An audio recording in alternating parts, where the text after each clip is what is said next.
आप विदेशी माल नहीं बेचोगे। छोटी आंख वाले गणेश जी आएंगे। गणेश जी की आंख भी नहीं खुल रही है। प्रधानमंत्री नरेंद्र मोदी ने पूरे देश के सामने एक बहुत बड़ा ऐलान कर दिया है।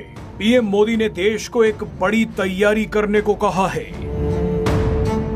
देश के लोगों ने अगर पीएम मोदी का साथ नहीं दिया तो नुकसान भारत का होगा। पीएम मोदी ने बता दिया है कि अगली जंग किस देश से हो सकती है। ऑपरेशन सिंदूर के दौरान कुछ ऐसा हुआ था जिसने भारत को चौकन्ना कर दिया। ऐसे में पीएम मोदी चाहते हैं कि देश की जनता उनकी बात को गंभीरता से ले। पीएम मोदी ने देश के लोगों से अपील करते हुए कहा है कि विदेशी सामानों पर अपनी निर्भरता को पूरी तरह से खत्म कर दीजिए। पीएम मोदी का बयान सुनते ही पता चल जाएगा कि भारत की अगली जंग चीन और अमेरिका से होने वाली है। व्यापार के क्षेत्र में तो ये जंग शुरू भी हो चुकी है, लेकिन आगे चलकर ये सैन्य संघर्ष में बदल सकती है। चीन और अमेरिका भारत की एक कमजोरी को बखूबी पहचान चुके हैं और इसी कमजोरी का फायदा उठाकर चीन और अमेरिका पाकिस्तान और बांग्लादेश के जरिए भारत पर बड़ा सैन्य हमला कर सकते हैं। इसीलिए पीएम मोदी ने भारतीय लोगों को एक कसम खाने के लिए कहा है। पीएम मोदी ने कहा है कि हमें गांव-गांव व्यापारियों को शपथ दिलवानी होगी कि विदेशी सामानों से कितना भी मुनाफा क्यों ना हो, लेकिन हम विदेशी सामान नहीं बेचेंगे। पीएम मोदी ने कहा कि ये दुर्भाग्य की बात है कि गणेश जी भी विदेश से आते हैं। गणेश जी की आंखें छोटी छोटी बना दी जाती हैं। गणेश जी की आंखें भी नहीं खुल रही।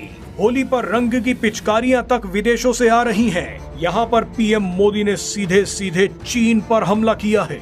आप पहले पीएम मोदी का बयान सुनिए, उसके बाद आपको खतरे का अंदाजा खुद ब खुद हो जाएगा। अगर आपने पीएम मोदी के बयान को हल्के में लिया तो आपका भविष्य खतरे में पड़ सकता है, क्योंकि इस बयान के बाद जो सच हम आपको बताने वाले हैं वो आपके पैरों के नीचे से जमीन खिसका देगा। हम गांव-गांव व्यापारियों को शपथ दिलवाएं, व्यापारियों का कितना ही मुनाफा क्यों ना हो, आप विदेशी माल नहीं बेचोगे। लेकिन दुर्भाग्य देखिए, गणेश जी भी विदेश से आ जाते हैं। छोटी आंख वाले गणेश जी आएंगे। गणेश जी की आंख भी नहीं खुल रही है। होली रंग छिड़कना है, बोले विदेशी। हमें पता था, आप भी अपने घर जाकर के सूची बनाना।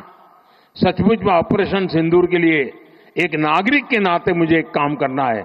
आप घर में जाकर सूची बनाइए कि आपके घर में 24 घंटे में सुबह से दूसरे दिन सुबह तक कितनी विदेशी चीजों का उपयोग होता है। आपको पता ही नहीं होता है। आप हेयर